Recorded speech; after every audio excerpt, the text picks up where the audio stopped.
તો પેલું કહ્યું કે સતયુગ, ત્રેતાયુગ, દ્વાપરયુગ ને કલયુગ 4 યુગ હોય અને ચારેય યુગના અલગ અલગ ધર્મો હોય. સતયુગમાં ધ્યાનથી ધર્મ, ત્રેતાયુગમાં યજ્ઞથી ધર્મ, દ્વાપર યુગમાં પૂજાથી ધર્મ અને અંતે કલયુગમાં કીર્તનથી ધર્મ. તો હવે પ્રશ્ન થાય કે યુગ બદલાયા એ તો સમજ્યા, પણ એમાં ધર્મ શું કામ બદલ્યો? કે સતયુગમાં ધ્યાનથી જ ભગવાનને આરાધવાના, ત્રેતામાં યજ્ઞથી જ તે, દ્વાપરમાં પૂજાથી અને કલયુગમાં કીર્તનથી, આવું કેમ?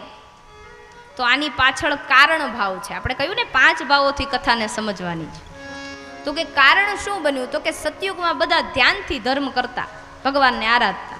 હવે દ્વૈત કા નામ હી દુનિયા હૈ, હંમેશા સુખ દુઃખ, ભૂખ તરસ, ઊંઘ અને જાગ્રત અવસ્થા, નિદ્રા અવસ્થા અને જાગ્રત અવસ્થા, આવવું જવું, ખાવું પીવું બધું બે જ હશે. તમે જોજો, દિવસ રાત.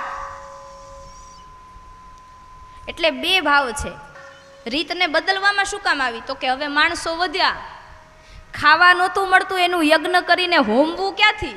કલયુગમાં કીર્તનનો મહિમા કહ્યો કે ભગવાનનું નામ લ્યો ને તમારો બેડો પાર.